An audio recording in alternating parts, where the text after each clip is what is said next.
Karsten Warholm and Mondo Duplantis have just finished their 100m sprint showdown. The 400m hurdler and the pole vaulter went head to head in a sprint, and what a great event it was. There was a lot of speculation going into this. Warholm had a faster personal best between the two athletes, although Duplantis had a 10.57 time in high school. Warholm has that 400m top speed, of course, being a hurdler himself, but Duplantis would have excellent speed at the start due to the pole vault involving a 50m sprint.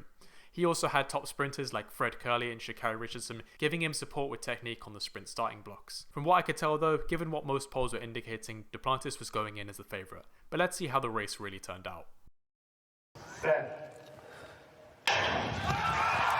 Duplantis gets the best start as expected, but Warholm is right there with him. Duplantis is not giving this up though. Warholm tried to chase him down, but Duplantis continues to go away. Duplantis gets it with a look back, 10:37. As many predicted, Mondo started strong in the blocks, but was actually able to hold his lead without Warholm really challenging. But in the end, it seems not.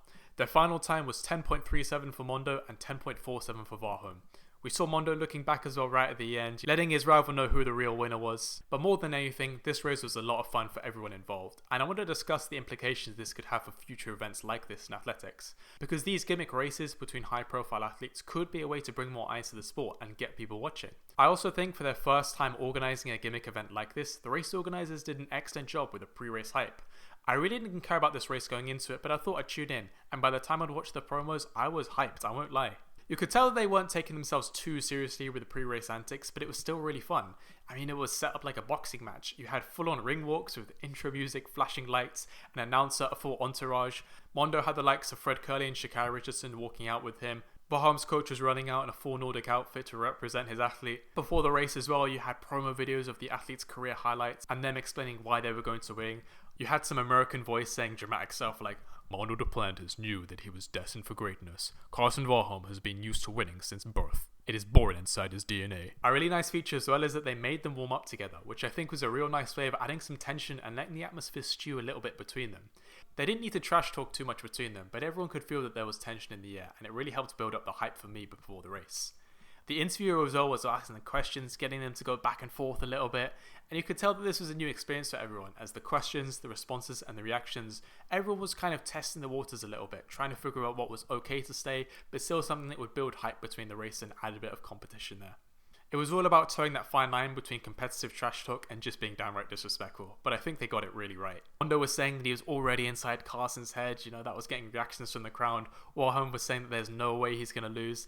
I do feel they got that balance right, because a potential risk of these marketing gimmick races is that the desire to generate more interest can result in athletes becoming more disrespectful and making a mockery of the sport just to generate a bit more clicks and money for themselves. And this has been a big criticism of things like influencer boxing or crossover boxing matches between MMA fighters and boxers. Even in normal events like this, it can devolve into chaos and give the whole sport a bad rep. When you get people overstepping the line and assaulting others or insulting their family and their children, I can understand why people don't want athletics to turn into the same thing and make a circus of itself.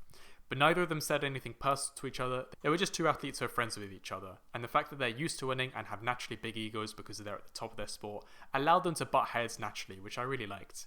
It was nice as well that they got other athletes to weigh in on the situation, In the event itself and press conferences in the Zurich Diamond League, they were getting athletes to weigh in on it. You had the likes of Dina Asher-Smith, Jakob Ingebrigtsen, all of the pole vault guys giving their opinion on who they think is going to win. Noah Lars as well, of course, gave his opinion. And that, of course, gave the event a little bit of prestige and a bit more pre-race hype. And it also expands the reach of the event itself. If we get other high-profile athletes promoting the race, then that's only going to bring more eyes to it and hopefully get more people watching track in general.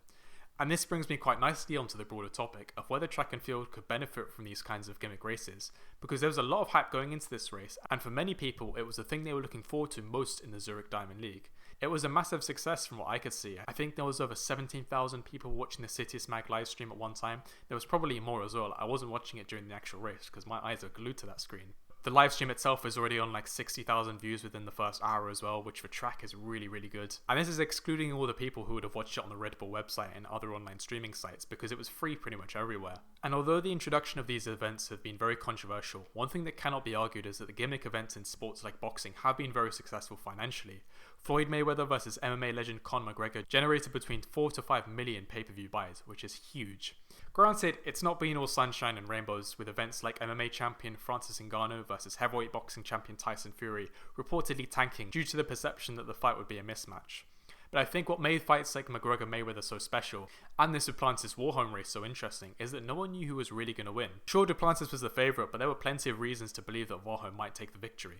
I think the key to make this successful is ensuring that there is a genuine 50-50 between the athletes, and not just relying on the big names to carry the event. If you also encourage a moderate amount of trash talk between these athletes, then we could see the success of this event replicated, I think. We've seen what happens when athletes develop genuine tense rivalries with the success of the 1500 meters, for instance, this year.